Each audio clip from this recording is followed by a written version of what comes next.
Saudara, adalah hal yang menarik juga, seperti saya katakan tadi, di kalangan birokrat biasanya yang mengalokasikan waktu secara khusus untuk membaca buku secara serius adalah birokrat yang intelek atau intelektual birokrat. Biasanya kan banyak tuh yang jadi dosen nyambi jadi birokrasi. Biasanya itu adiktif terhadap buku. Ada orang yang kalau tidak pegang buku nggak bisa tidur. Ada orang yang kalau mau berangkat kantor sebelum melihat buku di mejanya nggak bisa tidur.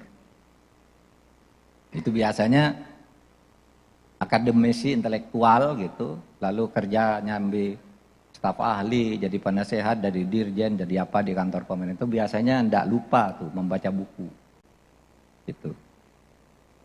Tidak hanya di kalangan birokrat ya, berdasarkan data dari UNESCO ini, minat baca di kalangan masyarakat Indonesia sekarang ini sangat rendah.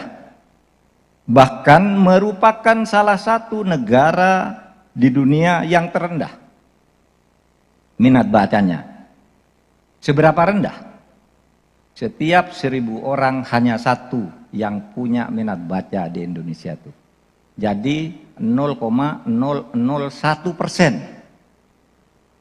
masyarakat Indonesia suka baca. Ini data UNESCO. Sudah, dengan demikian pekerjaan rumah baru untuk Pak Bahtiar dan kawan-kawan di MIPI adalah bagaimana membuat strategi apa yang perlu diterapkan supaya buku-buku yang bagus, termasuk buku yang kita luncur hari ini, dibaca, bukan hanya disimpan oleh sebagian besar birokrat kita. Sehingga mungkin kampanye ke depan, kampanye baca buku, menaikkan misalnya dalam setahun ini menaikkan dari 0,001% menjadi tetap 0,0, tapi yang di belakang tuh misalnya sudah 0,005%. Besok tahun lagi naik gitu. Karena apa? Tingkat peradaban manusia juga sangat dipengaruhi oleh seberapa besar dia membaca, sehingga ngerti bagaimana cara hidup beradab. Itu berdasar bacaannya yang komprehensif. Saudara, etika pemerintahan bukan hanya penting, tapi juga merupakan prasyarat terwujudnya good and clean governance. Jika kita masih banyak menemukan korupsi, yang saya katakan tadi, jika kita masih banyak menemukan korupsi, facilitation payment, abuse of power, maraknya industri hukum, pelanggaran HAM, tidak adanya transparansi dan akuntabilitas dalam kerja pemerintahan, hal itu menunjukkan bahwa etika pemerintahan kita belum diimplementasikan dengan baik. Jadi semua banyak terjadi karena orang hanya takut pada hukum. Jadi kalau mau ditulis ya wartawan, saya bilang jangan hanya takut pada hukum. Jangan hanya mentaati hukum, tapi mentaati etika yang ada di atas hukum, yang menjadi sumber dari hukum itu sendiri. Nah kalau hukum itu gampang lah. Saudara minta hukum apa, saya buatkan kepada saya. Bisa. Saudara mau menangkan perkara apa? Kalau saya hakim, oh gampang banget. Pak, saya punya perkara ini. Tolong Pak dibebaskan. Kenapa kasusnya? Oh ya, oke, kamu kan dituduh korupsi kan? Saya bebaskan kamu bahwa kamu sebenarnya melaksanakan undang-undang investasi. Bebas dia, padahal korupsi. Yang satu juga begitu. Pak, itu lawan saya, itu tolong dong dimenang. Oh, boleh. Ini pakai undang-undang nomor sekian, dia kalah. Tapi kalau saya pakai undang-undang nomor sekian, kamu yang kalah. Ini hakim. Kamu mau bayar berapa? Bisa? Saya hakim. Saya bisa melakukan itu dan tanpa diketahui orang, tanpa bisa digugat oleh siapapun. Karena hakim itu tidak boleh diganggu gugat pikirannya. Itu kalau tidak punya moral dan etika. Itu soalnya. Maka saya katakan, Jangan takut dong pada hukum, tapi moral, etika, norma-norma yang hidup di luar hukum itulah, saudara, yang harus kita laksanakan. Saudara, di Indonesia kita punya nilai keutamaan etik di dalam berpemerintahan, yaitu Pancasila. Tadi saya sebut Pancasila itu nilai-nilai yang mulia, lalu ada hukumnya, ada yang belum jadi hukum. Nah, saudara, banyak orang ini yang tidak punya etika. Itu ada satu kasus gitu ya. Orang memberikan tugas atau proyek untuk melakukan digitalisasi di sebuah kantor dengan sebuah aplikasi yang canggih. Berapa biayanya? 500 miliar. 500 miliar itu tidak harus ditender kalau proyek-proyek tertentu misalnya menyangkut kerahasiaan negara seperti digitalisasi itu. Lalu ada seorang memberikan proyek, nih kamu garap 500 miliar tanpa tender. Saya bisa menentukan bahwa ini objek vital. Recording in progress. Oke, 500 miliar. Saudara, sesudah diteliti,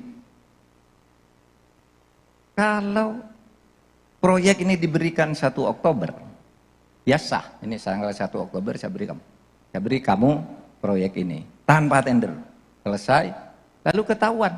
Dulu perintah ini sudah diberikan di bulan Juli. Tapi suratnya dibuat berlaku maju. Sehingga seakan-akan sah. Nah, itulah kalau hukum gampang, ketika diperiksa oleh KPK, dia bilang, mana hukumnya? Loh, kamu tender tapi laku surat, mana uang tanggalnya sekian? Uangnya ditransfer ke siapa? Ini ditransfer ke ini. Ribut. Banyak yang seperti itu. Saudara, di pemerintahan kita banyak yang seperti itu. Itulah sebabnya pada tahun 2001, pemerintah itu, waktu itu masih ada MPR, mengeluarkan 2 ketetapan MPR. 1 TAP MPR nomor 6 tahun 2001, isinya itu adalah tentang etika kehidupan berbangsa.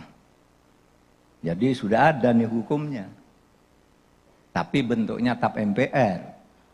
TAP MPR tentang etika kehidupan berbangsa itu antara lain menyatakan begini: pemimpin negara, tokoh-tokoh politik, pemerintahan yang terlibat kasus dan membuat kebijakan yang kontroversial di tengah-tengah masyarakat harus mundur meskipun tidak dipecat.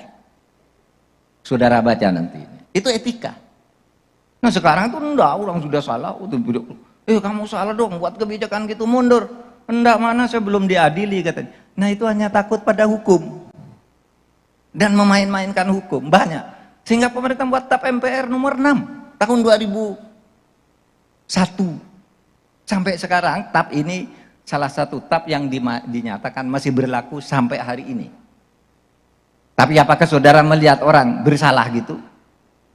Menjadi sorotan publik karena kebijakannya yang tidak benar, mundur gitu, tidak ada. Merasa tidak ada, saya belum melanggar hukum. Itu etika. Sesudah itu pemerintah kita pada tahun 2001 itu mengeluarkan TAP lagi MPR. TAP nomor 8 tahun 2001. Ya. Tentang langkah-langkah kebijakan untuk menghapus KKN. Isinya itu antara lain di situ, pegawai negeri atau pejabat pemerintah yang terlibat kasus pidana bisa dijatuhi hukuman administratif lebih dulu sebelum diadili. Nah, sekarang dia bilang, loh, saya belum dibawa ke pengadilan. Bisa, coba baca TAP MPR itu. Itu dalam rangka etika itu tadi. Tapi etika yang sudah disiap-siapkan begitu itu tidak hidup di tengah-tengah masyarakat kita. Masih dimanipulasi, dikalahkan oleh formalitas itu tadi, formalitas prosedural. Oleh sebab itu menarik, misalnya bagaimana sih kalau kita buat undang-undang tentang etika, pernah diusulkan oleh Pak Ilyas Rashid itu. Kalau Pak Jimli Asidika mengusulkan dibuat mahkamah etika. Pak Ilyas Rashid, undang-undang tentang etika. Di mana pelanggaran yang seperti itu tidak boleh lepas hanya karena belum ada hukumnya. Nah, nanti kita diskusikan. Tugasnya MIPI untuk mendiskusikan ini. Saudara sekalian, demikian yang bisa saya sampaikan karena saya harus ke bandara, mohon pamit, tidak bisa ikut diskusi. Saya harus pergi lagi ke Jogja sore ini. Terima kasih atas undangannya dan selamat untuk Anda semua. Assalamualaikum warahmatullahi wabarakatuh.